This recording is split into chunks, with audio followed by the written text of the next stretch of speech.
मित्रहो, मुख्यमंत्र्यांच्या नेतृत्वात झालेल्या राज्य मंत्रिमंडळाच्या बैठकीत महत्त्वाचे 8 निर्णय घेण्यात आलेले आहेत.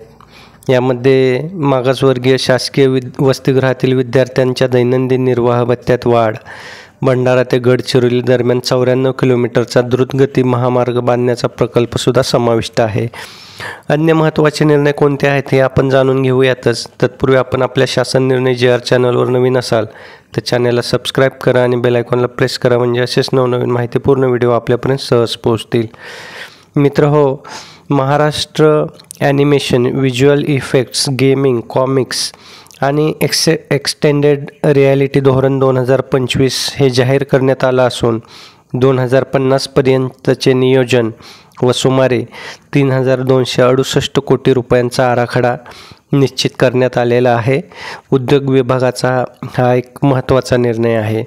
वस्त्रोद्योग विभागामध्ये अकोला येथील दी निळकंठ सहकारी सूतगिरणीला खास बाब म्हणून शासनाने अर्थसहाय्य केलेलं आहे. सामाजिक न्याय व विशेष सहाय्य विभागात मागासवर्गीय शासकीय वसतिगृहातील विद्यार्थ्यांचे दैनंदिन निर्वाह भत्ता व स्वच्छता प्रसाधन भत्ता सुमारे दुपटीने वाढवण्यात आलेला असल्यामुळे हजारो विद्यार्थ्यांना यामुळे दिलासा मिळणार आहे. सहकार व पणन विभागात राष्ट्रसंत तुकडोजी महाराज शेतकरी भवन योजनेस पुढील 2 वर्षांसाठी मुदतवाढ देण्यात आलेली आहे. राज्यभरातील 116 बाजार समित्यांमध्ये नवीन शेतकरी भवन बांधण्यासाठी व अस्तित्वातील भवनांच्या दुरुस्तीसाठी एकूण 132 कोटी 48 लाखांचा खर्च, तसंच विविध ठिकाणी 79 नवीन शेतकरी भवन उभारण्याचे प्रस्ताव या ठिकाणी मंजूर करण्यात आलेले आहेत.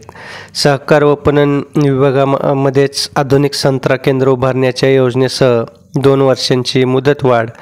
यामध्ये नागपूर, काटोल, कळमेश्वर, मोर्शी व संग्रामपूर या ठिकाणी ही संत्रा केंद्र उभारली जाणार आहेत. मुदतवाढीसह योजनेत आनुषंगिक बदल करण्यास मान्यता देण्यात आलेली आहे. सार्वजनिक बांधकाम विभागामार्फत भंडारा ते गडचिरोली दरम्यान 94 किलोमीटरचा प्रवेश नियंत्रित द्रुतगती महामार्ग उभारण्यात येणार असून प्रकल्पाच्या आखणीस व भूसंपादनास मान्यता देण्यात आलेली आहे. भूसंपादनासह 931 कोटी 15 लाख रुपयांचा खर्च या ठिकाणी होणार आहे. ऊर्जा विभागामध्ये नवीकरणीय ऊर्जा प्रकल्पांसाठी महानिर्मिती व मेसतलज जलविद्युत निगम लिमिटेड यांच्या संयुक्त उद्यम कंपनी स्थापन करण्यास मान्यता दिलेली असून राज्यभरात तब्बल 5000 मेगावॅट क्षमतेचे प्रकल्प यामुळे विकसित होणार आहेत.